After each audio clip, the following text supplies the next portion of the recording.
Hey plant lovers, and welcome back to the channel. Have you ever thought about how your indoor jungle not only looks beautiful but also feels and smells amazing? Today, we're diving deep into the world of indoor sensory gardens.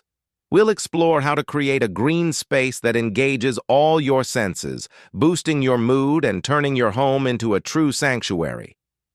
So, what exactly is a sensory garden? It's a space designed to stimulate all five senses: sight, sound, smell, touch, and even taste. While outdoor sensory gardens are common in therapeutic settings, bringing this concept indoors can have incredible benefits for your mental well-being. Imagine running your fingers over a soft, fuzzy leaf after a long day, or being greeted by the sweet scent of jasmine when you walk into a room. It's about creating an immersive, calming experience that connects you more deeply with nature, right inside your own home. This practice can reduce stress, improve focus, and bring a sense of mindful presence to your daily life. Let's start with the sense of touch. Creating tactile diversity is key to a great sensory garden. For that fuzzy, soft, almost comforting texture, you can't go wrong with lamb's ear. Its velvety leaves are just begging to be touched. Another classic is the African violet, with its soft, slightly hairy leaves that feel gentle and delicate. And for something truly unique, the chenille plant, also known as the red-hot cat's tail, has long, fuzzy catkins that are incredibly soft and fascinating to handle. These plants are perfect for placing in areas where you can easily reach out and interact with them. Now let's move on to the opposite end of the spectrum: smooth and waxy textures. These plants offer a sleek, cool, and clean feeling. The Hoya, or wax plant, is a perfect example. Its thick, waxy leaves are incredibly smooth to the touch, and they have a beautiful, polished shine. Then there's the ever-popular ZZ plant, whose glossy, smooth leaflets feel almost like plastic, giving it a very modern and clean aesthetic. And of course, the snake plant. Its tall, stiff leaves have a smooth surface that can feel cool and calming. These plants provide a wonderful contrast to the softer varieties and add a sense of structure and calm to your collection. For those who crave a more rugged, interesting texture, let's talk about the rough and bumpy crew.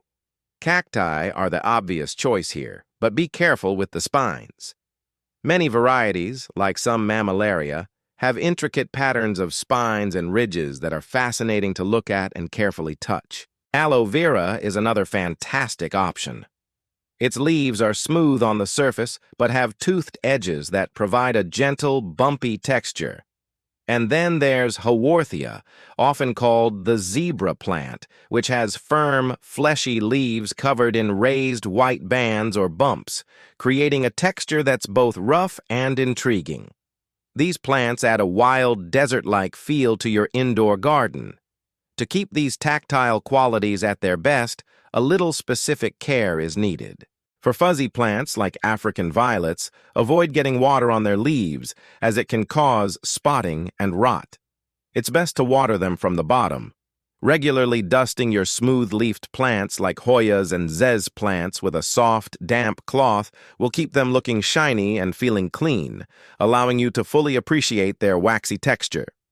For your rougher plants like cacti and succulents, ensure they have plenty of bright light and well-draining soil to maintain their firm structure and defined textures. Proper care ensures your plants are not just surviving, but thriving in their sensory roles. Now, let's move on to one of the most powerful senses: smell. Fragrance can instantly transport you and completely change the atmosphere of a room. Let's start with the heavy hitters: fragrant flowers. Jasmine, especially varieties like Jasminum polyanthum, releases a sweet, intoxicating scent, particularly in the evening. It's a climber, so you can train it up a small trellis. Gardenias are another classic, famous for their creamy white flowers and rich, romantic perfume. They can be a bit fussy, but the reward is so worth it. And don't forget Stephanotis, or Madagascar jasmine, which produces clusters of waxy, star-shaped flowers with a scent that's pure elegance. But flowers aren't the only source of fragrance. Many plants have wonderfully aromatic leaves. You can bring the herb garden indoors. Mint is a must-have. Just brushing against its leaves releases a burst of fresh, invigorating scent.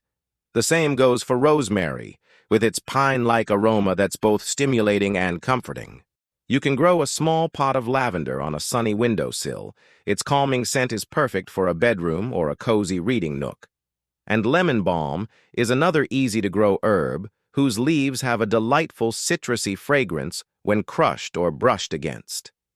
These plants offer a more interactive and long-lasting scent experience than flowers. If you prefer something more understated, there are plants that offer a subtle, gentle fragrance.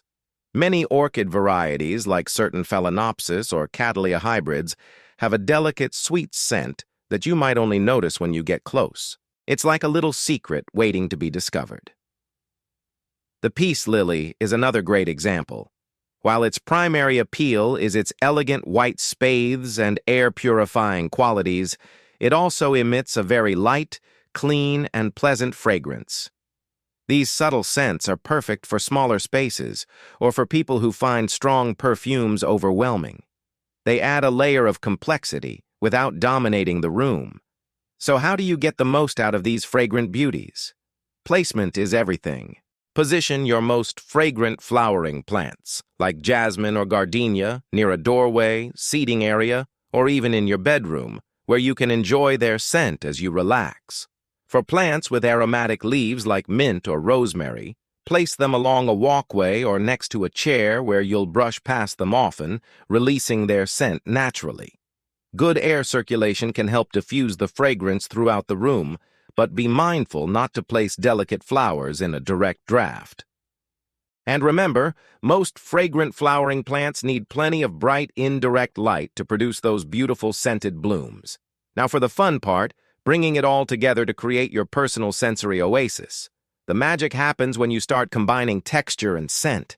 Imagine a corner with a tall, smooth snake plant providing a backdrop for a pot of fragrant flowering stephanotis with a small, fuzzy African violet on a table nearby. This creates layers of visual, tactile, and olfactory interest.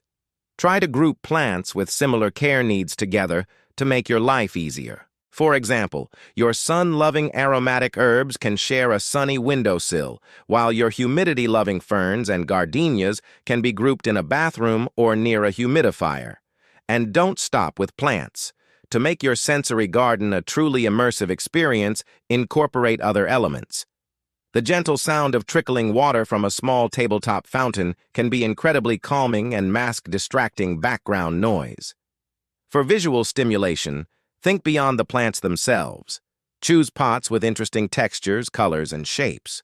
Add natural elements like smooth river stones, textured driftwood, or colorful sea glass to the soil surface or arranged around your pots. The interplay of light is also crucial. Use a mix of natural light and soft, warm, artificial light to highlight the shapes and textures of your plants in the evening. When it comes to maintenance, caring for a sensory garden is much like caring for any collection of houseplants. The key is to understand the individual needs of each plant. Grouping plants with similar light and water requirements will be a huge time saver. As a general rule, check the soil moisture before watering. Most houseplants prefer their soil to dry out slightly between waterings. Fertilize during the growing season, typically spring and summer, to encourage healthy growth and abundant blooms. And don't forget to regularly check for pests. A healthy plant is a happy and sensorially pleasing plant. Even with the best care, you might run into some common issues. Yellowing leaves could mean overwatering, while brown, crispy edges often point to low humidity or underwatering. If your fragrant plants aren't blooming, they probably need more light. Don't be discouraged. Troubleshooting is part of the plant-parent journey. The most important part of your indoor sensory garden is to actually use it and enjoy it. Take time each day to mindfully interact with your plants. Touch the leaves, inhale their fragrance, notice the new growth. Let this space be your personal retreat, a place to de-stress and reconnect with the natural world. Creating an indoor sensory garden is a beautiful way to enhance your home and your well-being. It's a creative project that grows and changes with you.